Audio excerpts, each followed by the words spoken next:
The Galactic Academy orbited a dying star, a monument to interstellar cooperation where 1,000 species sent their young to learn. Caroline pressed her face against the viewing port, watching Earth rotate far below. Christmas was 3 days away, and she'd never felt more alone. She was the only human child aboard the station. Earth had only recently joined the Galactic Council, and Caroline's parents, diplomats stationed on the Academy, thought exposing their daughter to alien cultures would be educational. What they hadn't anticipated was how cruel children could be, regardless of their planet of origin. Caroline clutched the envelope tightly. Inside was her letter to Santa, carefully written in her neatest handwriting. She knew she was 9 now, maybe too old for such things, but traditions mattered more when you were millions of miles from home. The letter asked for something simple, a real Christmas tree, the kind that smelled like pine and had lights that twinkled warmly in the dark. "What's that human thing?" The voice came from behind her, sharp, clicking, predatory. Caroline turned to face 3 KRYX students, their chitinous bodies gleaming under the station's artificial lights. The largest one, Zrak, had tormented her since her arrival. His species stood 7 feet tall by adolescence, with mandibles that clicked when they laughed. "Nothing," Caroline said, hiding the envelope behind her back. "Doesn't look like nothing." Zrak's clawed hand shot out faster than Caroline could react, snatching the letter from her grip. His companions, a gelatinous Vorp and a crystalline Thex, crowded closer, their translator implants rendering their mockery in perfect English. "Dear Santa," Zrak read aloud, his mandibles clicking with amusement. "What is this primitive nonsense? Give it back." Caroline reached for the letter, but Zrak held it high above her head. "Your species believes in magical gift givers." The Vorp rippled with what might have been laughter. "How wonderfully backward.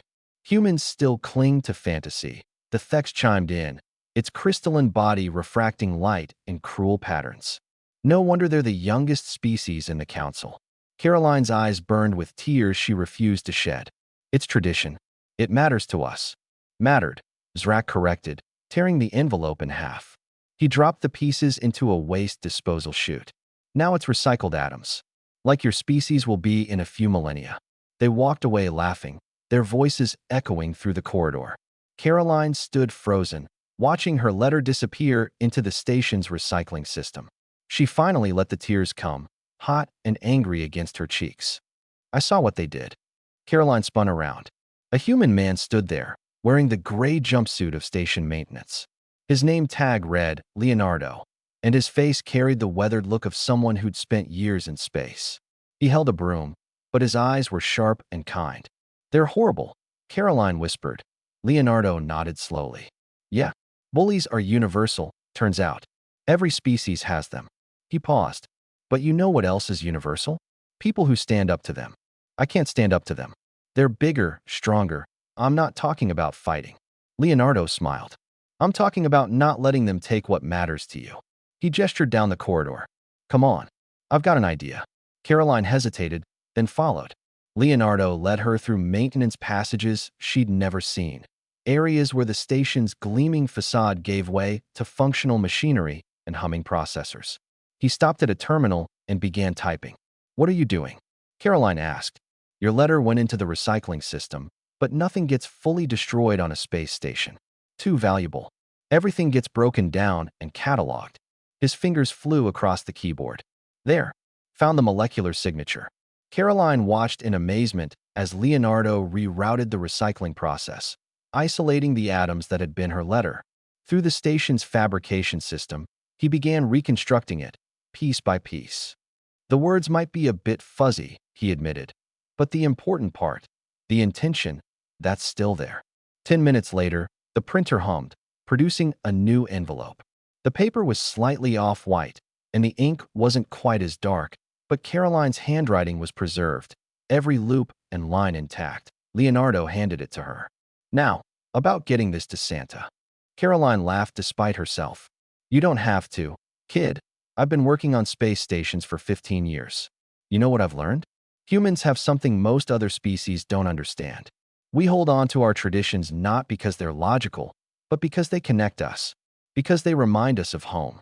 He pulled out a red marker and drew a simple Santa hat on the envelope's corner. "And anyone who mocks that, They're the ones who are missing something. Leonardo reached into his locker and pulled out a small package wrapped in shimmering paper. This was going to be for my daughter back on Earth, but she's older now. Doesn't need it as much as you do. Caroline opened it carefully. Inside was a small holographic projector. When she activated it, a perfect Christmas tree materialized in the air before her, complete with twinkling lights and the faint scent of pine. Synthetic, but close enough to make her heart ache with homesickness. How did you? Been saving scraps and favors for months, Leonardo said. A janitor sees everything, knows everyone. Traded some repairs for a Nexian programmer, who owed a Vortelli chemist, who knew an Earth supplies smuggler. He grinned. Your letter to Santa got delivered after all, just took a different route. Caroline threw her arms around Leonardo's waist, hugging him tightly. Thank you. Hey, humans look out for humans. That's how we've survived. He patted her shoulder. Now, you want me to have a word with those bullies? Caroline thought about it, then shook her head. No, I want to show them something. The next day, Caroline set up the holographic tree in the academy's common area. Students from dozens of species stopped to stare at the strange display. Some mocked it. Others asked questions. But many, more than Caroline expected, were fascinated. She stood beside it, holding her reconstructed letter, and explained Christmas to anyone who would listen. The tradition of giving, the importance of hope, the magic of believing in something bigger than yourself. Zrak and his friends passed by, clicking derisively. But Caroline noticed other KRYX stopping to look, their mandibles still with curiosity rather than mockery. A young Vorp asked if her species really exchanged gifts freely, without contract or obligation. A Thex wanted to know more about the human concept of goodwill. Leonardo watched from a distance, pushing his broom, a small smile on his face. Caroline looked at her letter one more time, then placed it beneath the holographic tree. She didn't need to send it anymore. Santa, or whatever force in the universe answered the hopes of children far from home, had already delivered exactly what she needed, not a real tree, not presents or decorations, but proof that even in the vast darkness of space, humanity's light could still shine. And sometimes, that light came from the most unexpected places, like a janitor who understood that the smallest traditions were worth fighting for. Christmas, Caroline realized, wasn't about magic gift givers or flying reindeer. It was about people like Leonardo, who took time to care when no one else would. That was the real human miracle.